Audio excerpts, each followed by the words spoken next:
Sir ఇది phone tapping కేసులో రాధాకిషన్ రావు మీ ఆదేశాలనే మేము పాటించినాము, మా సొంత నిర్ణయాలు ఏం తీసుకోలేదని సిఆర్పిసి 141 సెక్షన్ స్టేట్మెంట్ ఇచ్చారు సార్.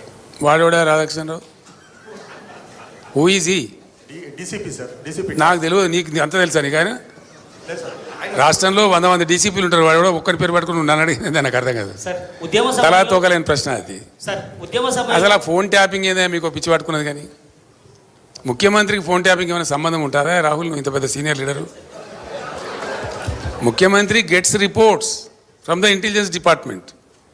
వాడు ఎట్లా తీసుకొచ్చిన రిపోర్ట్ మాకెట్లా తెలుస్తుంది? నాకు అర్థం కాదు. వాడు ట్యాపింగ్ చేసిండా, టూపింగ్ చేసిండా, డబ్బులు ఇచ్చిండా, ఇంకేదైనా రహస్య వ్యవస్థ పెట్టుకున్నా మాకు ఎందుకు తెలుస్తుంది? నాకు అదో ఇష్యూ అవా ఇంత సిల్లి.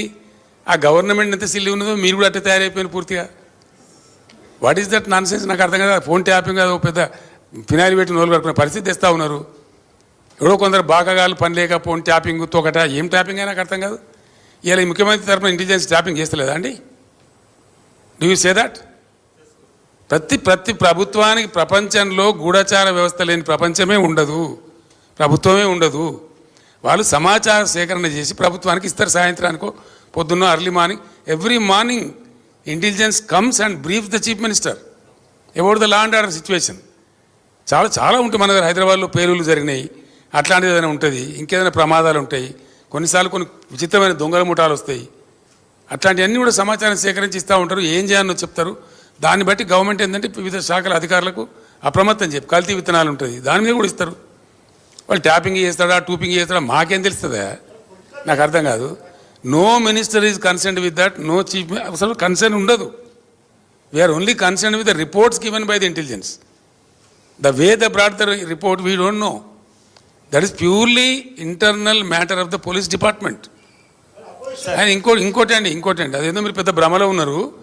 పోలీసులు ఎప్పుడు ఫోన్ ట్యాపింగ్ చేసినా బాజాప్తాగా టెలిగ్రాఫ్ యాక్ట్ ప్రకారం 1869 టెలిగ్రాఫ్ యాక్ట్ ప్రకారం బాజాప్తా రాష్ట్ర హోమ్ సెక్రటరీ పర్మిషన్ తీసుకొని చేస్తారు. అది పర్మిషన్ లేకుండా చెయ్యరు. ఇది ఇంగితమైన ప్రతి ఒక్కరికి తెలుసు. తర్వాత తీసుకున్న దాన్ని డిమాలిజ్ చేయొచ్చని కూడా ఉంది ఆ చట్టంలో. ఒక నిర్ణీత వ్యవధి తర్వాత వాళ్ళు సేకరించిన సమాచారాన్ని డిమాలిజ్ చేయొచ్చని కూడా అదే యాక్ట్లో ఉంది. ఇది తెలియకుండా అదేదో పెద్ద భయంకరమైన వ్యవహారం అన్నట్టు, దానిలో ఏదో తోకమట్టం ఏదో కొండందో వెలకబట్టుకున్నాం అన్నట్టు ఏమి బట్టి ట్రాష్ గ్యాస్ దాంతో ఏం అయ్యేది. మీరు ఆ భ్రమలు ఉండకండి సార్. తెలంగాణ ఉద్యమ సమయంలో 2001 నుంచి 2014 దాకా కేసీఆర్ కుటుంబ సభ్యులకు పారాగాన్ చెప్పులు వేసుకోనేటువంటి వ్యక్తులు అదే సమయంలో డీజిల్ పోసుకుందామన్నా కూడా కారుకు అట్లాంటి పరిస్థితులు ఉన్నటువంటి వారు ఈరోజు లక్షల కోట్లు సంపాదించారు. వాళ్ళ డబ్బునంతా స్వాధీనం చేసుకుంటామని పదే రేవంత్ రెడ్డి చెప్తున్నారు. చాలా సంతోషం. చేసుకోమని వెంటనే అర్జెంటుగా చేసుకోమని చెప్పాలా? పారాగాన్ చెప్పులు లేకుండా నేను ఉంటున్నా, రేవంత్ రెడ్డి ఉండినా ప్రజలకు తెలుసు కదా. పారాగాన్ చెప్పులు లేకుండా ఎవరు అనేది అందరికీ తెలుసు కదా. దేశంలో ఎవరు భూ కబ్జాదారు, ఎవరు బ్లాక్ మెయిలరు, ఎవరు ఓటుకు నేటి కేసులో పట్టుబడ్డరు, ఎవరు దొంగ దందాలు చేసినారు, ఎవరు భూమాఫియా అందరికీ తెలుసు రాష్ట్రంలో. మాకు పారాగాన్ చెప్పులు లేని ఫ్యామిలీ అండి మాది. Sir Srinivas sir, city vision live. గతంలో రైతులకు ఉచిత ఎరువులని ఒక హామీ ఇచ్చారు. మీరు చాలా సంతోషపడ్డారు, ఆశపడ్డారు రైతులు. అయితే ఆ నినాదం మళ్ళీ ఈ మధ్య తెర మీదకి తేవట్లేదు. కాదు బ్రదర్, కాదు బ్రదర్. బేసికల్లీ అది కరెక్ట్ కాదు. ఎందుకంటే మేము ఏం చేసినామంటే రైతుకు సహకారం అందించాలా, పెట్టుబడి సాయం చేయాలని మేము ప్రయత్నం చేసినాం. ఆ టైంలో ఏం జరిగిందంటే యూరియా బస్తాలు ఇద్దామని కొంతమంది చెప్పారు. ఒక సలహా, ఇట్ వాజ్ అండర్ డిస్కషన్. నేను ఎప్పుడు చెప్పలే, ఇట్ వాజ్ అండర్ డిస్కషన్. తర్వాత అశోక్ గులాటి గారు అని చెప్పి చాలా ప్రామినెంట్ ఆగ్రో ఎకానమిస్ట్ ఈ దేశంలో, ఇంటర్నేషనల్ ఫేమస్ కూడా ఆయన, ఢిల్లీలో ఉంటారు, నాకు మంచి ఫ్రెండు. ఆయన నేను అడిగిన, మేము చేద్దాం అనుకుంటున్నాం వితౌట్ ఆ గవర్నమెంట్ సపోర్ట్ ఇలా వ్యవసాయం నడిచే పరిస్థితి లేదు. అనేక దేశాలలో గవర్నమెంట్ సపోర్ట్ చేస్తూ ఉంది, మన దేశంలో ఉల్టా ఉంది. మా రాష్ట్రంలో మేము చేయాలనుకుంటున్నాం, కొత్త రాష్ట్రం అని చెప్పి ఆయన సలహా అడిగింది. ఆయన ఏం చెప్పినట్టే బ్రదర్, నాకు ఇప్పుడు నువ్వు యూరియా బస్తాలు ఇస్తావు, వానాకాలం వేసుకుని 4 మిగిలి ఉంటాయి ఆయన దగ్గర, నువ్వు మొత్తం ఇస్తావు ఈ పంటకు. ఆయన ఏం చేయాలి? ఈ 4 బస్తాలు అమ్ముకుంటాడు మార్కెట్లో, మళ్ళీ దానికి అపఖ్యాతి వస్తుంది.